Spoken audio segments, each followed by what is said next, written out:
Hello, you're watching World Talks on TVP World. My name is Sasha Farbach. As Russian attacks intensify, NATO's eastern flank comes under growing pressure. Europe is at a crucial turning point. Now, Poland is poised to receive a record EU defense funding, while allies step up support for Ukraine. Now, to break all down these issues and what it means for Europe's security, deterrence, and defense, we're joined by Loius Wierenga, Lecturer of International Relations at the Baltic Defence College. Good to see you again. Welcome back to TVP World. Good morning, Sasha. It's great to be with you. And let me just start off by saying my thoughts are definitely with Poland right now, considering recent developments. Yeah. Let's start with those recent developments, Louise. I mean, right now, I understand it, you're based in Lithuania at the moment. That's a frontline state here in NATO's eastern flank. Give us also your take on what we know at this point in time with those drones, those Russian drones on their way to Ukraine that were shot down in Polish airspace. What's next for this region? How should it respond? Well, I am based in Estonia, but it's the three Bs in Poland are in a similar situation. I think that this is a clear sign that Russia is intentionally testing NATO and the national air defense capability and early warning systems of Poland, and this comes right now as very forward discussions on European security guarantees in Ukraine are taking place, as the so-called peace talks between President Trump and Mr. Putin are taking place. And just in a couple of days, from the 12th to the 16th of September, the Zapad exercises will be taking place largely in Belarus, but also in Kaliningrad, as well as the Moscow and Leningrad military districts. So in the proximity of the region. So I think that, as I mentioned, this is an intentional test of NATO and national air defenses. And so what should be happening is, the Polish government is doing everything very similar to what the Baltic governments are doing in anticipation of the exercise. But of course, Poland has had to now deal with this incident in the air. So first of all, it's about hybrid activities that will likely accompany misinformation, disinformation, more aggressive rhetoric coming from Russian leaders, which is, I think, partially at least, trying to break the will of societal resilience, which I don't think that they're going to be successful at, but they are nevertheless trying. And I think that a good, clear sign is that Prime Minister Tusk has been in constant contact with the NATO Secretary General. Mm-hmm. I mean, a lot of different layers. I'm curious also what you said. The Zapad exercises, those Russian-Belarusian exercises taking place.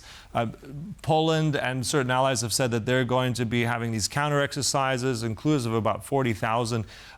We always say these are exercises. We have to be vigilant and careful. We're just saying that 24 hours ago. Now here we are with actual drones that were shot down that violated Polish and NATO airspace. So does this change the calculus of what these Zapad exercises are?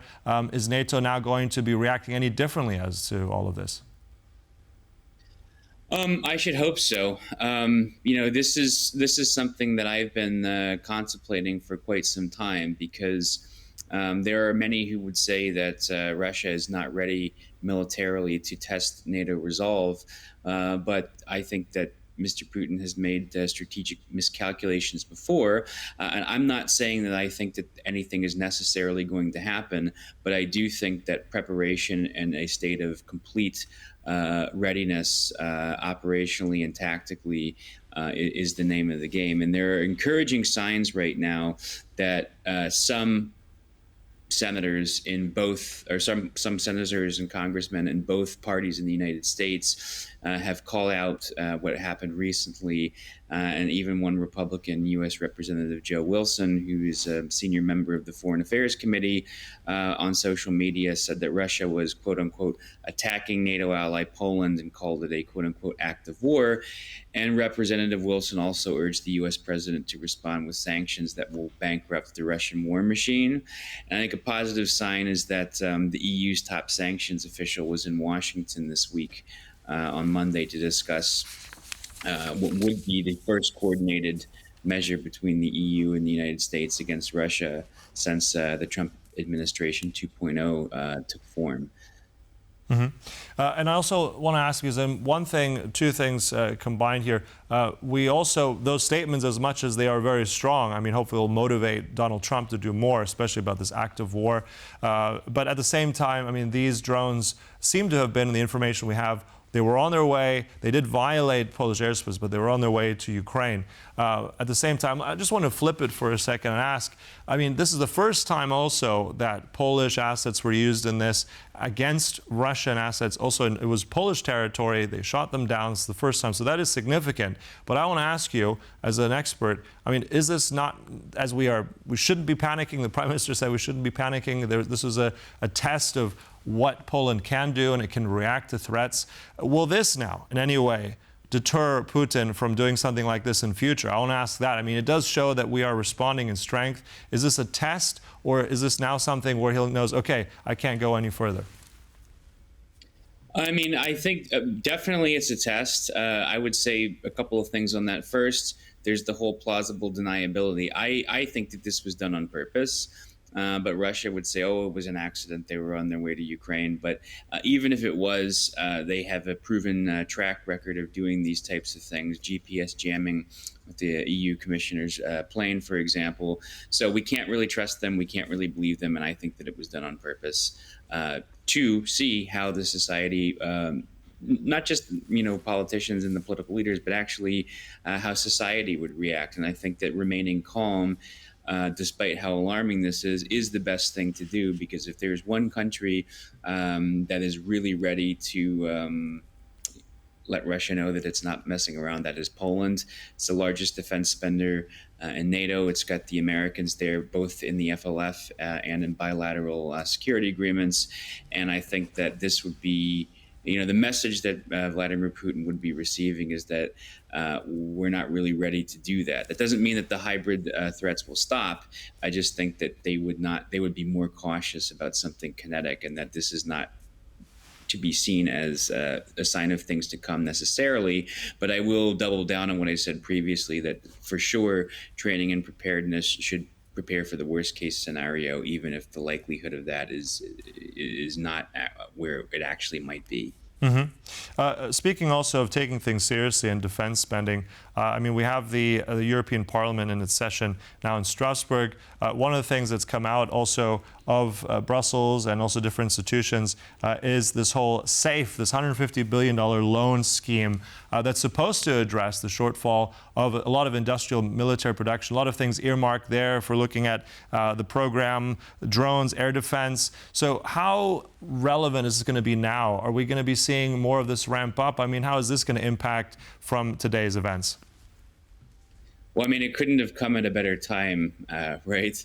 But the Security Action for Europe, the SAFE Fund, Poland, what that is that's a joint borrowing scheme, which is backed by the European Union's budget in order to boost defense capabilities for the EU, but also to address critical gaps, to purchase defense products, and really prepare for the potential of military aggression from Russia or Belarus. And it's a very telling sign that Poland is the biggest beneficiary of the scheme. I think that there's a very large political aspect to that in terms of which of the larger countries will take the lead here in security and defense, because Romania is the second biggest beneficiary with the 16.7 billion, Hungary and France afterwards, and then Italy, Belgium, Lithuania, Portugal, and Latvia. And then what it does for this 10-year period is there's a grace period for loan repayment. So it's kind of think now, act now, prepare now, and then tweak your economic budget for this grace period. But it also allows agreements with non-EU countries who have defense equipment that the EU is interested in. So it does give some room to national capitals to decide how that's going to be spent and for what. And there's going to be 4.8% of GDP in 2026 for defense, allocated for defense from the Polish budget. So what the Polish defense minister has said is that they're going to use funds from the SAFE program to strengthen many aspects of the armed forces. So air and missile defense, we see how crucial and important that is. We get a reminder of that, but even previously with what's been going on in Ukraine, artillery systems, ammo purchases, drones and anti-drone systems, and then critical infrastructure, as well as cyber capabilities and military mobility. So they're going to have a robust force package, and this is just another aspect that's going to serve as a deterrent. Mm-hmm. Yeah, and as you said, it's come at the right time, and also a reminder of you is 65% of those weapons productions must be in EU, let's say, territory. About 35%, as you rightly pointed out, can be out of that. But of course, there will be some time for all this to finally be assessed, to get into motion. But at the same time, I think today will be one of those days where this is certainly at the top of the agenda.